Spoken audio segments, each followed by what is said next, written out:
Hey guys, so if you watched my last YouTube video, the sketchbook tour of New York, from my New York trip, then you'll know that I had quite a few blank pages left in this sketchbook, and so I decided to go ahead and fill them in.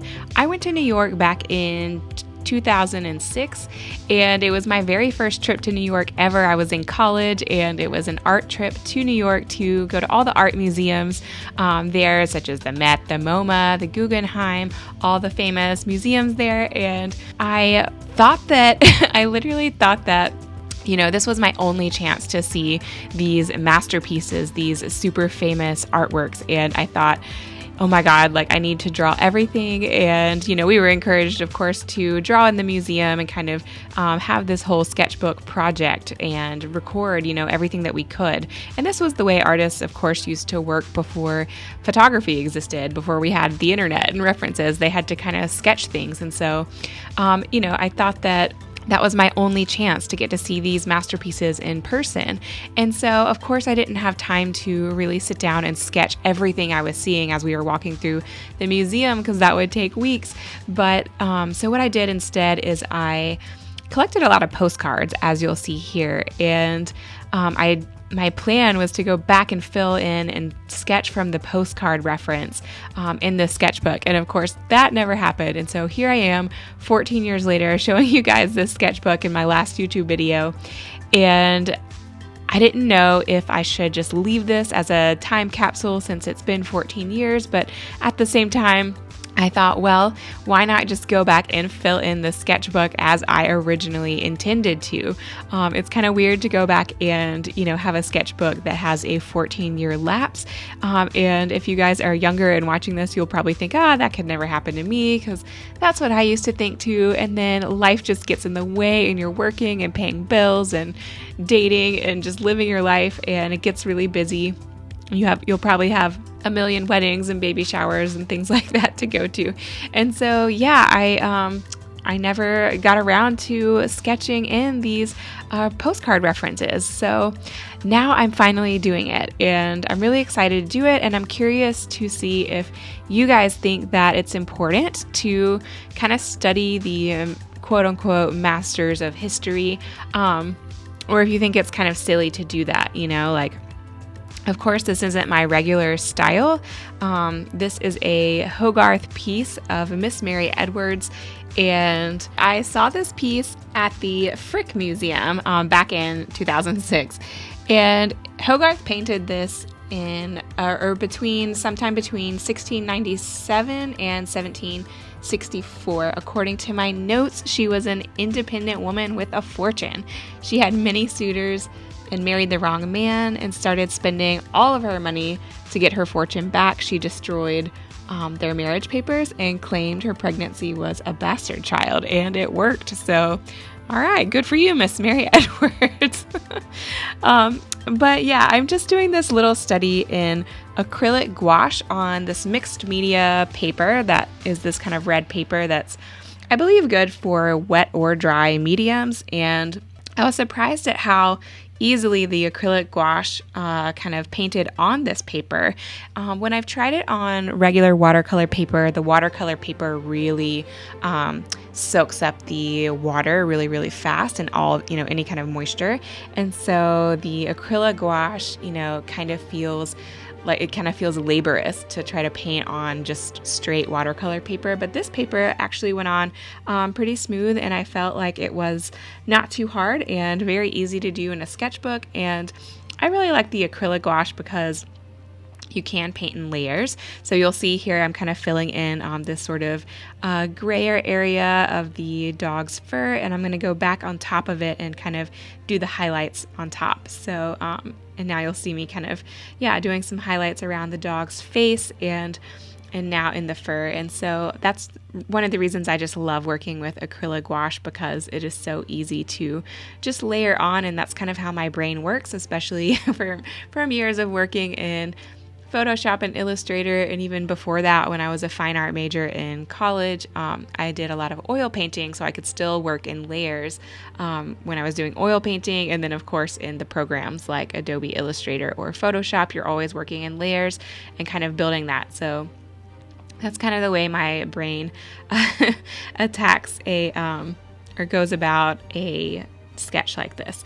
So yeah, I'm just kind of doing this in a realism style and kind of trying to think about, how Hogarth was approaching this subject. I think it's really cool to see how the masters kind of approached composition, approached color, and different things like that. So that's one reason that I like studying the masters, but I'm curious to see what you think. If you think it's a waste of time, if it's outdated, if you don't really learn much from it, or if you feel like, doing something that kind of gets you out of your comfort zone, or in a style that you wouldn't normally work in, kind of helps, your foundations as an artist. Okay, so I just wanted to double check my notes real quick because I did take those a really long time ago. And so I just looked up the Frick's website, and they confirmed that Miss Mary Edwards was painted by Hogarth, and he actually painted this. So the original dates I had, I think, were the life of William Hogarth from 1697 to 1764, but the date this was painted was in 1742, and it is painted in oil paint, which is what I would have guessed.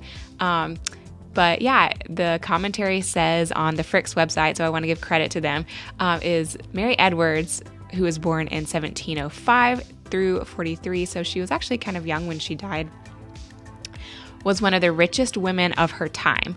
She repudiated her marriage to an extravagant husband, although this was tantamount to declaring her son illegitimate. She was Hogarth's friend and arguably his most significant patron during the decade of 1733 to 43. The monumental portrait of Miss Edwards wearing magnificent jewels and a striking red dress is a masterpiece in the series of Hogarth's commanding middle-class portraits, which includes the famous Captain Coram. Not sure who that is, but that's on the Frick's website. The open scroll that you'll see over on the on her right is prominently displayed beside the subject champions the virtues of liberty and property that she would have appreciated as manager of a great fortune. So that's all pretty interesting. And according to Wikipedia, Hogarth was an English painter. He was a printmaker, a pictorial satirist, a social critic, and an editorial cartoonist. So he had many different jobs. It's kind of cool to see the range of skills he had, and his work ranged from realistic portraiture to comic strip-like series of pictures called Modern Moral Subjects. And he's perhaps best known for his series A Harlot's Progress, A Rake's Progress, and Marriage a la Mode. Knowledge of his work is so pervasive that satirical political illustrations in this style are often referred to as Hogarthian, I think is how you say it. So yeah, this is all on Wikipedia if you want to look it up, but really interesting on Hogarth. He's not really one of the masters that is top of mind, but for some reason it's so different when you see artwork in person, and this piece really, really stood out to me enough for me to buy a postcard of it. And as a college student, I was really broke and did not have much money, so it was really a splurge for me to buy any of these postcards. But yeah, I bought some of Picasso and some other things, and the other exhibit that really stood out to me during this trip was Egon Shiel, and I had never seen his work before, and I hadn't really studied it much in art history. I think he was starting to kind of bubble up more to the surface in art history discussions at that time, but yeah, and I just absolutely loved his work, and so I might do another video where I'm doing a study of his work as well. So yeah, credit to Hogarth for this. This is not my work. I'm just doing a little art study here of him, and I absolutely love art history too. I don't know if you guys know this about me, but I actually double majored in studio art and art history in college, and so yeah, the artists of the past, I don't know, a lot of artists aren't really that into art history, and I don't really understand that because I think it's fascinating. Obviously this style is a little bit out of date. Can you imagine wearing this outfit? It's so crazy. But but I still think it's cool to kind of understand how artists of the past approached art and how they approached portraiture. And, there's so many symbolic things that they include very intentionally. It's not just a snapshot. It's it's very well planned out, and, what she's wearing is very well planned out. I mean, this was quite an undertaking to do. So I'm sure she had to sit for hours posing for him. Of course, they didn't have photography for him to work from. And so he had to work from life, as did, all the artists back then. So yeah, it's really interesting. Yeah, so guys, I sped up this video about 4 times the normal speed because I am working in this realism style. And so it took me about 2 hours, maybe almost 3 hours to do this little painting, and I highly doubt anyone wants to watch me paint for that long. But I am kind of curious to see what you guys think, so leave me a comment and let me know if you would rather see like real-time paintings, or if you'd rather have it slowed down just a little bit more, like if you would rather have it last about an hour long or 45 minutes long. This video I think is going to be about 22 minutes, and so I'm happy to take that into consideration for future videos if you like seeing me work a little bit slower, or if you want it even a little bit faster, if you'd rather see something that's more like 10 minutes and you'd rather kind of just see the hyperlapse and see the whole thing kind of come to life a bit faster, then just let me know that in the comments, and that'll kind of help me know what you guys want for future videos from me. So now I'm just working on her face, and I admit it was a little bit challenging to work this small, especially when I'm trying to do a more realistic style, and I did not get the face like perfect by any means. I just kind of eyeballed it, and so it was okay though. I kind of like playing around with my own take on it just a little bit and adding kind of this pink color to her cheek and to the hands. It just kind of adds that volume a little bit more. And I really do love drawing people. When I was in school and doing oil painting, I was an oil painting major in college, and almost all of my paintings were of people.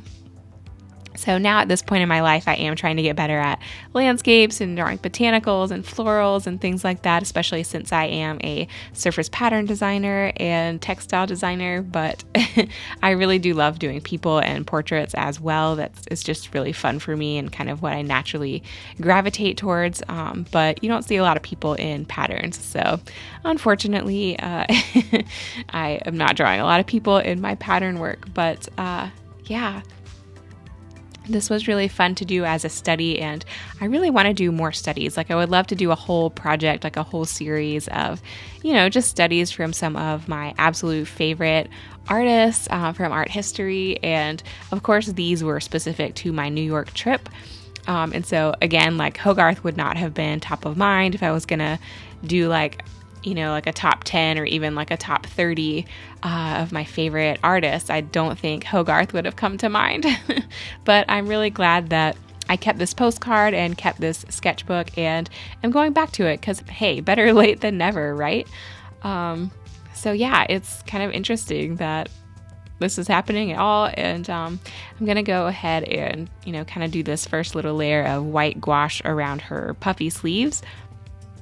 These sleeves are so intricate, like the detail that Hogarth did in these sleeves is absolutely amazing. Just the way the light is hitting it, the amount of shadows, the texture that's in them is just really exquisite. And of course, I'm not going to be able to replicate that in acrylic gouache at such a tiny level.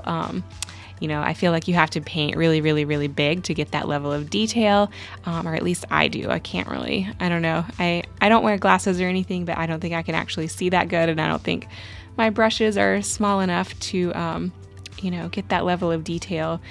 Sometimes I do see artists that work so tiny though, and it's just incredible the level of detail they're able to get at such a tiny scale. But yeah, I'm just kind of, doing this suggested look of this lace and so that's good enough. I think that's good for a sketchbook because really you're just trying to understand the way the artist was working and just kind of think and see the way the artist was thinking and seeing, and just kind of when you do that over and over again, it lays that foundation. And not that you have to copy it or do the same techniques by any means in your own work, but just the fact that you understand it and kind of have that wealth of knowledge, sort of that library of knowledge, of visual knowledge, in your mind, and and everything as a foundation, I think is, it can only help, right? Or I don't know, maybe you think it's a complete waste of time. If you do, please comment and let me know, because it's not going to hurt my feelings. Like, if you think this is a total waste of time, please tell me and let me know. But I do enjoy doing it. I think it's also just nice to have something to paint when you don't really know what to paint and you're in the mood to do something creative, but you don't feel like doing work. This was more of kind of hobby level art, even though when you're an artist, it's kind of all work and all hobby all at the same time. But, when you love what you do, but because this was such a break from my style, and I am definitely not going to be able to sell it or do anything commercial with it other than, post this YouTube video of the process. That's the only thing I can really do with it, is share it with you guys. But yeah, I think that there's something really relaxing about that, and that you're doing it just for fun and just for kind of educational purposes, for skill purposes, rather than, trying to pitch it to an art director or, sell it on a website or something like that. So now I'm tackling this huge cross necklace that she's wearing, and I'm so curious. From the postcard, I can't really see all of the tiny details quite as much, but I'm really wondering what this jewelry was made out of and how heavy it was. Can you imagine wearing this necklace? It's just crazy. I think today we'd be like, oh, that might be a bit much.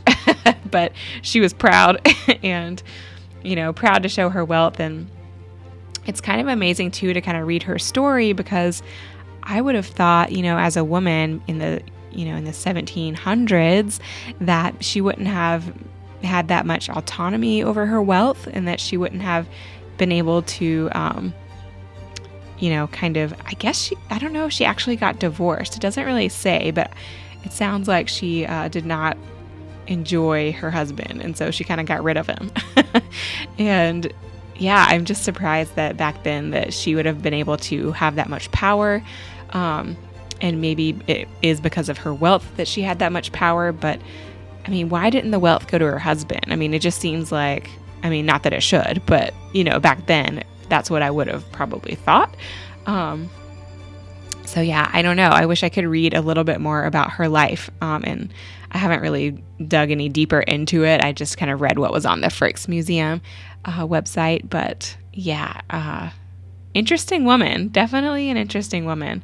And weird to me that she only lived to be 38 years old, which is crazy. I just turned 36, and so, oh my God, only 2 more years. That's crazy. I wonder if something happened to her, or if that was typical back then. I know in the past, that people didn't live a long, long, long time, but 38, I would have thought she would have at least lived into her 40s, but yeah, I don't know. I wonder, especially with having such wealth and all of that, you would think that, that she would have had all of the resources. But, people died of all kinds of things back then, fever, whatever. So who knows? It doesn't really say how she died, but at least she managed to make her mark on history and get this portrait made of herself while she was still alive. And, in her short 38 years, she kind of accomplished a lot. So, hats off to you, Miss Mary Edwards. So now I'm just going over the kind of fabric in her dress, and it's a kind of amazing texture as well. It looks kind of silky and satiny, and I just remember, in school, we would have to draw with Conte crayon, just pure fabric. And, of course, I tried to get it perfect, and was doing realism back then.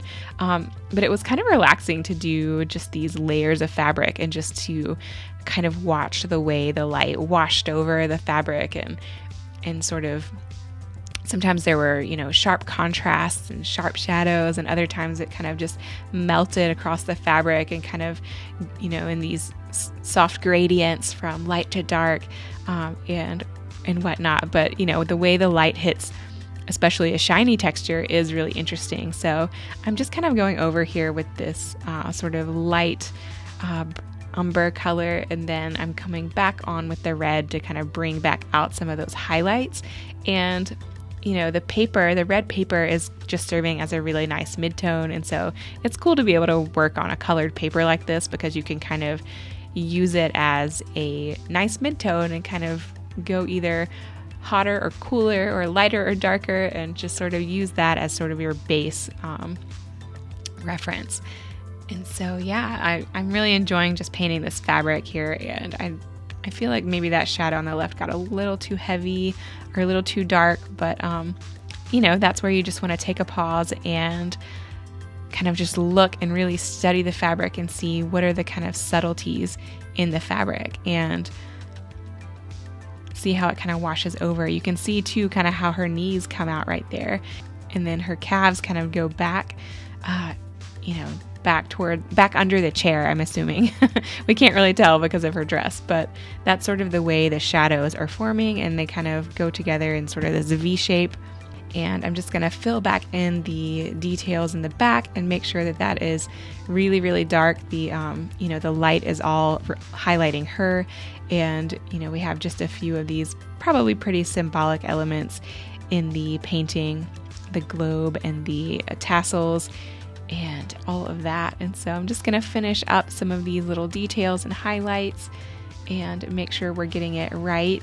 These things in the background also just help your eye kind of just move throughout the composition, even if it's subtle and you don't really notice it, because it is, you know, just kind of a hint in the background. We don't really know how the room looks behind her because it is quite dark, but you know, she's supposed to be the focal point, and so that is all perfect.